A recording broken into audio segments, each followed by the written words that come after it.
All right, everyone, welcome to The Share. I'm your host. My name is Mark, and today on the show, I've got a good friend of mine, Sarah, and we're going to talk about acceptance today and her journey. Welcome to the show, Sarah.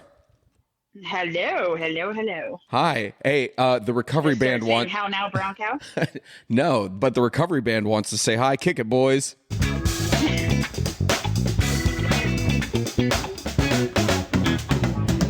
Oh, and the studio audience wants to say hi, too.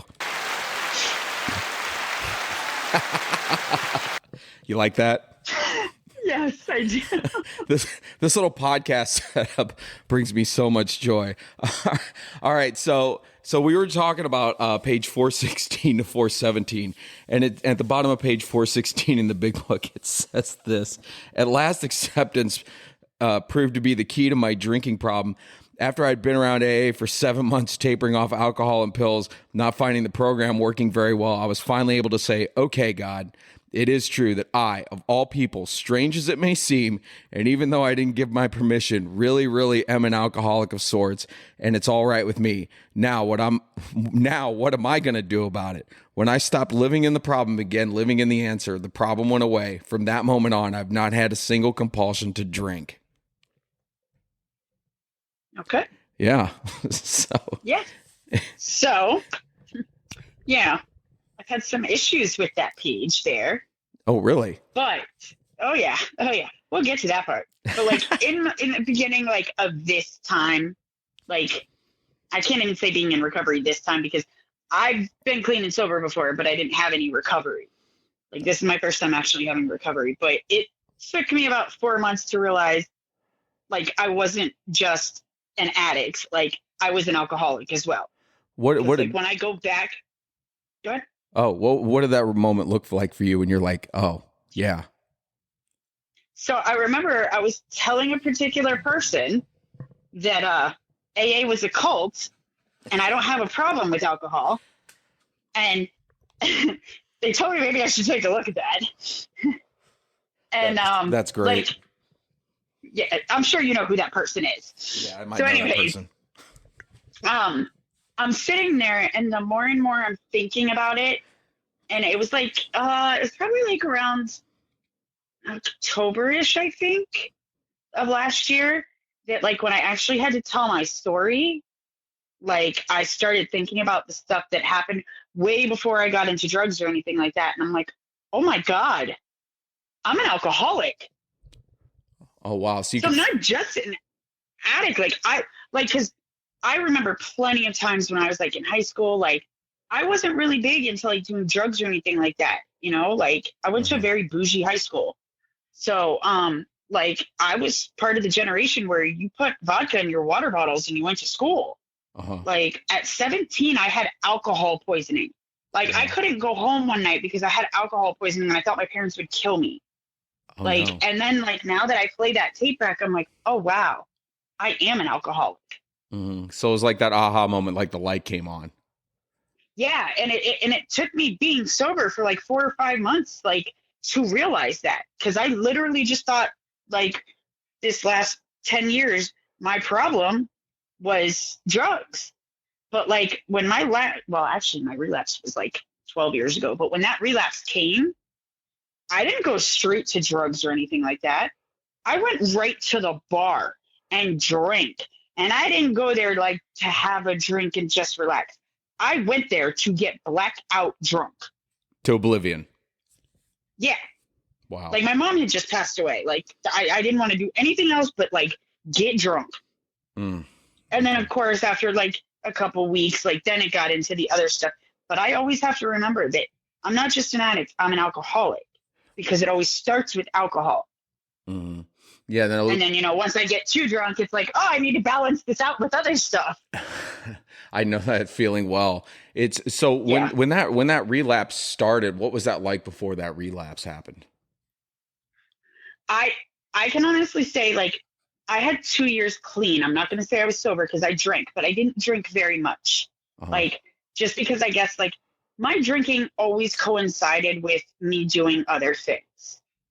Okay. Like, it would always start out drinking, but then it always went to drugs. I don't like the feeling of being drunk. I really don't. Mm-hmm. So, but like I don't want to feel anything. So it always starts out with alcohol, and then like I mean I could tell you even through my 20s, like when I was bartending, like I'd go out drinking, mhm. but then I'd always run into the drug dealer because I was getting too drunk and I wanted to stay and drink more. So it made me like a very social person, Yeah. and I'm very introverted. Like, well, then I was because I was a lot younger then, but Mhm. and I would go out with people that I worked with, that I went to high school with, that I was not friends with in high school, Mhm. that I became friends with after we worked in the bars and we're going out drinking and stuff like that. So when that last relapse came, like I had clean time. I wasn't sober, Were you working? but also Oh, I'm sorry. Were you I'm going to working tell you, were you no, working a program? that's what I was getting at. I wasn't working a program because 20 something years ago, I worked in detox. So when I decided that I was going to get clean at that time, I just needed to detox myself, and I knew how to do that. I've worked in detox. I don't need meetings. I know what I'm doing. But clearly, we all know what happens when you don't work a program. It's Yeah. only a matter of time before you go right back out. Absolutely. That feeling, I remember that like when I used to lay on my couch on the weekends, like sleeping the whole weekend away. I'm like, I can do this. I just need to detox for a couple days and everything will be all right. And you know what? It never worked out. Nope, never does. It never does. So like, do you remember like Nope. maybe like the first time like you were out with friends and they're like, hey, maybe you've got a problem. Like, did anybody ever say that to you, or did you know it like in yourself before? So back when I was like just mainly drinking and like I was just doing like stuff here and there on the side, like like all my friends, we would joke about the fact that like we would say we're not alcoholics because alcoholics go to meetings. Like, how messed up is that? That like you're sitting there and your friends are like, "Oh, you're an alcoholic," and I'm like, "I'm not an alcoholic. I don't go to meetings. Yeah, that Like, guy I'm over there just a is an drunk." alcoholic. Yeah, like, and my friends were the same way because, of course, I surrounded myself with people that drank like I drank and Wow. did what I did. You know, Mhm. like I surrounded myself with those kinds of people because who wants to be around people that are going to have one drink and leave when you're planning on staying until the bar shuts down? Mhm. Yeah. You So know, when did it start for you? Like when did your journey into drugs and alcohol start? oh, they started, I think I was like 13. Well, like drinking, like really drinking, started probably around like 12-ish. And then, like at 13, I was hanging out with older kids. So I started smoking pot and everything like that. But like really getting into drugs didn't start till I was about 15 Mhm. because I had a boyfriend at the time who was a drug dealer and he sold coke. And like at first I was like all against, I'm not doing that. I'm not doing that. I'm not doing that. And they're like, just try it. I was like, all right, I'll try it. And I'm not gonna lie, like I fell in love with it. That Fell in first love with high. it. Yeah, like especially like at 15, like you don't really like most kids at 15 don't do drugs like that, Mhm. you know. But I also come from a family of alcoholics and addicts, so I should have known better that if I did that stuff, like there's no way I was gonna say no to it. And like I was really bad from like probably like 15 to 17, like Mhm. I had a job, but like I never had to pay for anything because I came from a decent family. So like my whole entire paycheck, like at 15, this is like the insanity of this disease. At 15, I would get my paycheck on a Friday and by Sunday it would be gone because I spent it all on drugs. Wow. Wow. Yeah, All right. yeah. You're talking about in high school, like waking up first thing in the morning and my breakfast at 16 years old was a Mountain Dew, a fucking lime, oops, sorry, a lime, and It's all right. and a cigarette. Like that was my breakfast at 16 years old before I went to school. Ugh. Yeah, that's yeah, mine I didn't usually have that breakfast, but like when I was like 18 for dinner, my dinner was LSD, like that and blow.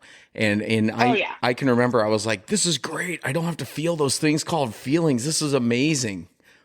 I And did. Trust me, I did a lot of LSD and like mescaline in high school. Like I did pills here and there too because back then that's like when Xanax first came out and it was like 50 cents and Mhm. somas.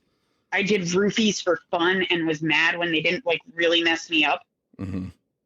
Wow. Like, and it's bad because like in my disease, like all these girls, like they get roofied and, like get raped. Like, I'm like, how are you getting like that? Like, they don't do that. But again, like I was doing so many drugs at the time. I had such a tolerance that's why roofies weren't messing me up like it did these kids. Yeah, and we look back and it's like, wow, what a dangerous line I was walking. Like that tolerance level, it gets so high. You're like, I could have OD'd at any second from that stuff. Oh no, there was a particular time when I think I was 18, and I'll never forget. Like somebody put, like, I swear to God, it was like 7 or 8 pills in my hand, and I didn't even ask what they were. I just put them in my mouth, and I'll never forget. I washed them down with a quart of natural ice. Ew. Yeah, I was an alcoholic. I mean, come on. It was like 99 cents a quart back then. Anyway, so like I washed them down. I didn't know at the time when I took them what they were. They were Klonopin. Ooh. I took 7 of them. I slept for 3 days straight. Wow. And when I woke up, like, and you don't even think about the fact that like you could have died. My mom, who was a nurse, like she knew I was on something, but she didn't know what. And like when I woke up 3 days later, when I tell you I felt so stupid, like mentally, I could not even think straight. Mm-hmm. And you think that would be like a wake up call, like maybe you shouldn't be doing this. Mm-hmm. No, I was back doing stuff like the next day once I was like fully recovered from like that whole thing. But like, yeah. And the only other time like I actually had clean and sober time was I got pregnant with my daughter my last year of high school. So I was like 18 going on 19. Mm-hmm. And like when I found out I was pregnant, like I didn't do anything at all. Yeah. And I stayed clean and sober for probably like a year and a half after I had her.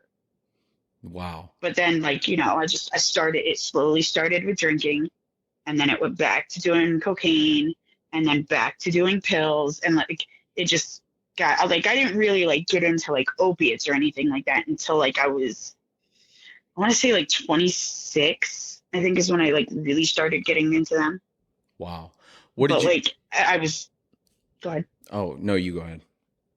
I was just, I really was like, it wasn't really heavy stuff until like I was bartending and serving at the time. And I felt like somebody was stabbing me in my foot every time I would walk. Mm-hmm. Like, and it was excruciating. And I ended up going to the hospital, and they told me that I had plantar fasciitis, which your tendon in your heel no longer stretches. So it's painful. Mm-hmm. So they gave me opiates at the hospital. Ooh. And then I found out like I could walk at work without being in pain. They gave me energy. Mm-hmm. So then I had this bright idea that I'm going to go to pain management. Mm-hmm. And this is like when blues first came out. So I was like, I'm going to go to pain management. And like, I'll tell you, like I heard stories about blues before like I actually started getting them, and they scared me. They really did. Mm-hmm. Like when I had them, I would only take like a quarter of one at first. And then it got to where I was taking a half in the morning and a half at night. Wow. But like after a few weeks, I couldn't even stop taking them because if I did, I was sick. Yeah. Yeah. So after about a year of that is when I finally decided like, I'm not going to do this. And that's when I got clean for like 2 years, but mm-hmm. I didn't work a program. Yeah. And when you were clean without working a program, what was that like versus now? As far as like your serenity, your peace level. Oh, forget it. I didn't have any of that. Like, I mean, I can't say I didn't have any of that, but then again, like I said, like I was still drinking at the time. Right as I was getting clean is when I met my ex-husband, mm-hmm. and I was working as a bartender in a bowling alley, which my stepdad and my brother bowled on league there. And like, they had gotten like, they were like, I guess they lost someone on their team, and they're like, oh, you're going to bowl next week. And I was like, what? No. So like, I ended up like, I had to learn how to bowl like real quick, and I ended up bowling. So I was on a league, and like everybody drinks when they're bowling. Mm-hmm. So like I was drinking, when I was bowling. But the funny thing is my ex-husband was an alcoholic, like mm-hmm. a really bad alcoholic, to the point where like before we even got married, I told him he had to stop drinking or I was not going to marry him. Mm-hmm. And like, I wasn't like, my alcoholism at that time wasn't like really bad mm-hmm. because like the fact that he drank so much, it bothered me. Like if that's not the pot calling the kettle black, but whatever. Yeah. And then like, when my mom passed away and I relapsed, like at first it was just on alcohol. and then it went right back to opiates. And when I was on opiates, I didn't really drink much. Mm-hmm. And like the funny thing is I used to like be so mad at him when he would drink. Like he almost like burned down my house when he Wow. was drinking. Yeah. And I'm sitting here, being mad at him for his alcoholism and his drinking and everything like that. When I'm sitting here messed up on pills, nodding out on my front porch while I'm smoking a cigarette, like I have a picture of me somewhere that like, I think I was in the bathroom and I nodded out. And like when I fell, my back like scraped down like the toilet seat. So I have like this big, huge scrape down my back from it. Oh, wow. And I'm yelling at him for the stuff he's doing when I'm over here, like, it's no big deal. They're prescribed by a doctor, that was my justifying it. Like I get prescribed by a doctor. Like I'm not doing anything wrong. Uh-huh. Except the script was gone in 2 weeks. Like, Wow. Maybe I am doing something wrong. Well, that's the insanity of this thing. You're like, I don't have a problem. You got the problem. What are you doing? Yes. And that was it. And like, I had no problems calling him out on the fact that he drank so much and that like this and that. And, we got into a car accident when we left a bowling tournament one time because he had drank too much. Mm-hmm. And I was livid with him, livid. And I can't tell you that in my active addiction, like I literally totaled probably like 6 cars. Wow. I mean, thank God I was the only one in the car whenever it happened. But still, like, I'm mad at him for drinking and driving and getting into an accident. Yet I totaled 6 cars. Yeah. Yeah. Wow. Like, that's insane. Yeah. And it's kind of become normal at that point. And It is. Yeah. Wow. And, I'm not going to lie. I'm paying for that now with my insurance payments on my car. Much related. The DUI runs deep on my record, and I'm like, every time I stroke that insurance check, I'm like, man. Oh, I know. Like, I'm literally looking. My insurance is about to go up like $100 and something, and I'm like, why? I've had it for 6 months and haven't done anything wrong. Like, why is it going up? I'm like, for once, I didn't do anything. Well, it sounds like you got to practice some acceptance then. Yes, I have. And funny that, you wanted to talk about that because, for probably the last 6 months or so, somebody like keeps telling me their response to something that I say is always, hey, read page 417. And I'm just like, Well, let's well, let's go ahead and read page 417 since it's your favorite. So it says, and acceptance is the answer to all my problems today. When I am disturbed, it is because I find some person, place, thing, or situation, some fact of my life unacceptable to me, and I can find no serenity until I accept that person, place, thing, or situation as being exactly the way it is supposed to be at this moment. Nothing, absolutely nothing happens in God's world by mistake. Until I can accept my alcoholism, I cannot stay sober. Unless I accept life completely on life's terms, I cannot be happy. I need to concentrate not so much on what needs to be changed in the world as on what needs to be changed in me and my attitudes.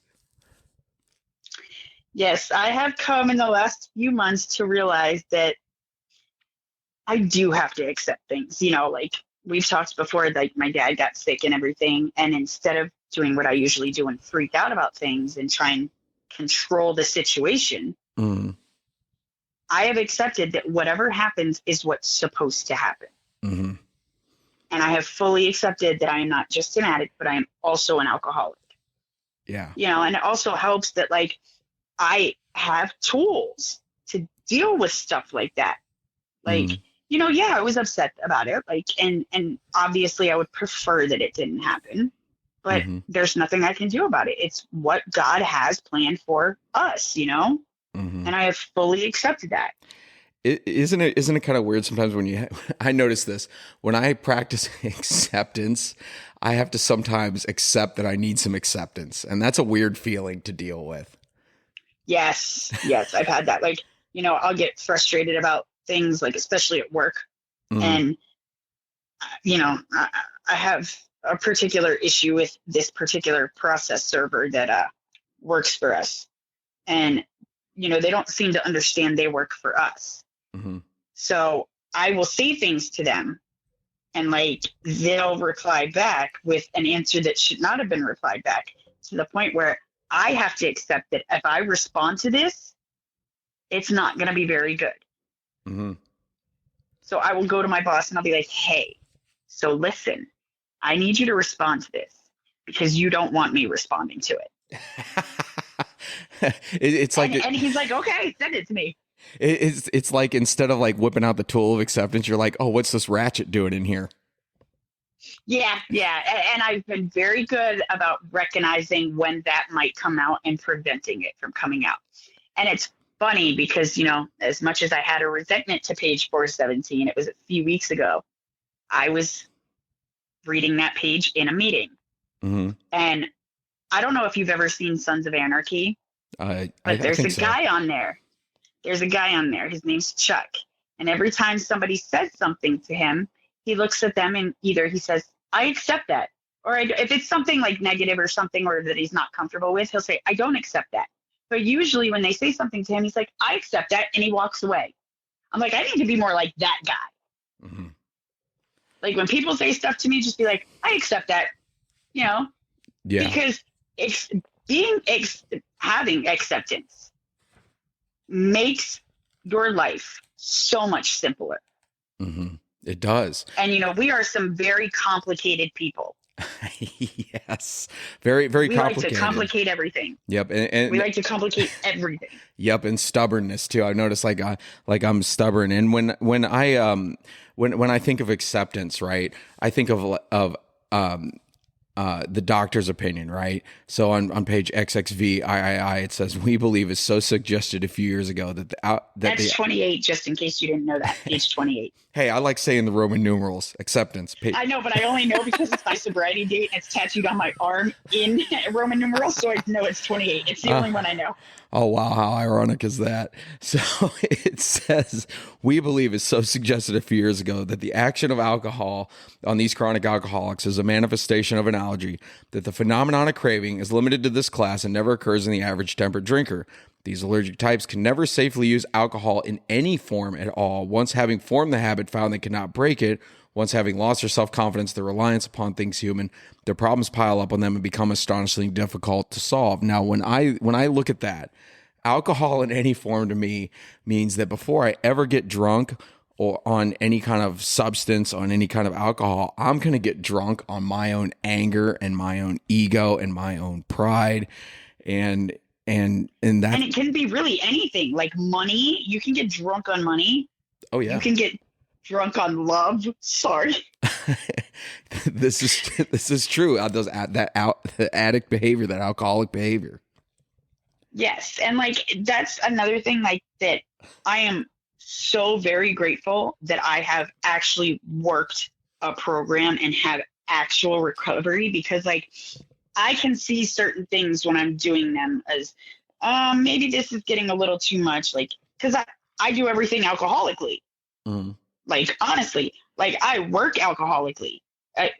I have multiple vapes around my room because, in case one runs out, like, I mean, in sobriety, I've gotten, like in the last year, I've gotten 8 or 9 tattoos. Like, so I do everything alcoholically. And like, I have to stop and think like, maybe I should slow down on this, and accept the fact that I'm an alcoholic and an addict, and it doesn't just have to be drugs and alcohol. It can be money. It can be tattoos. It can be vapes. It could be, whatever, shopping, Mm-hmm. And shopping's a big one for me because when I was in active addiction and everything, oh my God, would I shop for stuff I didn't even need. Like, and then when I got sober and like I was moving and stuff like that, I'm looking at the amount of stuff that I have, like hair products, face products. Like, how many face products do you really need? Yeah. I probably have 100 of them. I know that feeling well. You're like, damn, did I just really shop my feelings away? Oh. Yeah. So, I mean, and the good thing about like the fact that, I do have a sponsor that I talk to and stuff like that, I can recognize things on my own too.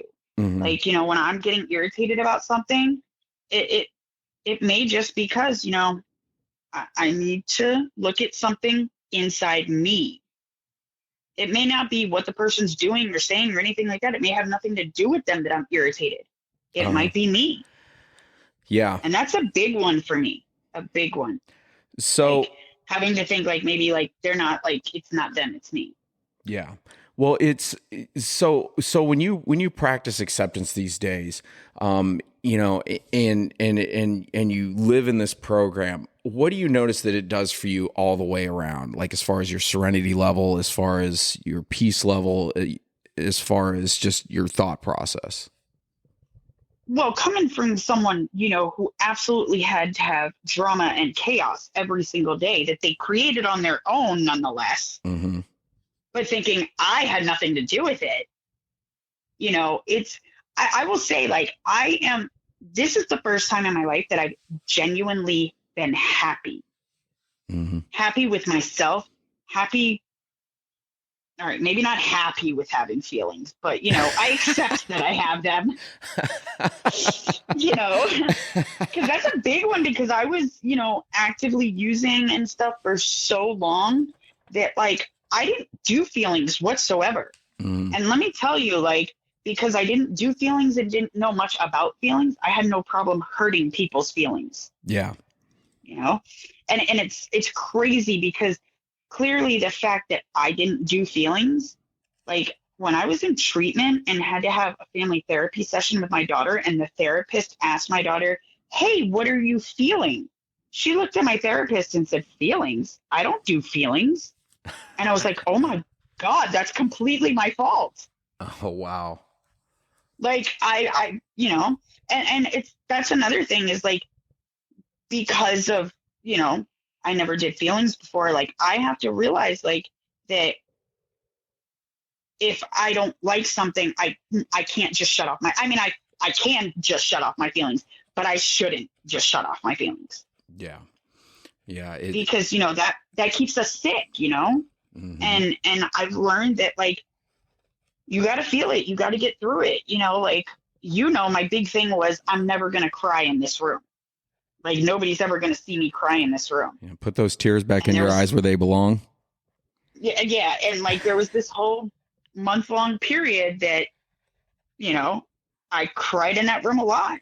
And like, I had to go through those feelings that I was feeling so I could heal from those feelings. Like, I've been told several times in sobriety that when you cry, it's cleansing your soul. Mm, And I never looked at it that way. I love that. So, I do too. Like when somebody told me that, I was like, oh, I'm going to cry it out then. I need to clean it all. time to go to the laundry. Yeah. So, well, here's the deal. We're about out of time. And also, too, we need to wrap this up before the battery dies. Because guess who practiced some sloth today and didn't change the batteries in the portable podcast machine? This guy. So, Well, how about you get some batteries then? I know, right? There is a solution. So real quick, what are you most thankful for these days in your program? And also, too, both know that the newcomer is the most important person in the room. If you have anything to say to the newcomer that's listening to this, what what do you want to let them know about your journey in recovery? So I recently did an H&I meeting, and Mm-hmm. those are some of the most important people. And I sat up there and I told them, I always talk about, like, I don't get too much into the war stories, but I at least let them know where I came from so they know they're not alone. Because, a lot of us come into this program thinking, oh, I'm not like these people. Mm-hmm. And, I have a very dear friend who I am happy to say has a year today, who Beautiful. my first meeting, when he shared, I sat there and I listened, even though I was detoxing and feeling like crap. I listened to him and I was like, oh my God, that's me. Mm-hmm. So I'm grateful that one, I can actually see things from a different perspective nowadays. And I don't have to disrupt my peace or my serenity for anything that's going on around me. Yeah. Because I have solutions to every single problem that I have in my life. Yeah. Not just my problem with drugs and alcohol. Like I have a solution for everything. Good. There is a solution for everything in your life in that book. It's beautiful. And once you work the steps, you will know that. That's amazing. That's amazing. And, I tell people all the time, especially people just coming in, like, I know you think you can't do this. Mm-hmm. I know you think you're not like us. stick around a little bit and just listen, and you will hear, one, that you are exactly like us. Mm-hmm. Two, that you are loved in these rooms no matter what. We don't judge you. Perfect. And three, if you stick around long enough, you can see what this program can do for you. That's beautiful. It does, especially the fourth step. And maybe we can talk about that the next time. Oh, yay. They're my favorite steps. It used to not be mine, but it was suggested by somebody in the program that I take a fourth step. And, that suggestion paid off well. Yeah, it was suggested numerous times by that person. Well, maybe we'll get that. Oh, wait, I will close with this, just so everybody knows. Go ahead. The only suggestions you pay for are the ones you don't take. Bingo. That is so true. That is so true. All right, Sarah. Well, thanks for your time today. And we're going to let the recovery band take us out. How about that one? Sounds good to me. I know they're great, right? Check it out.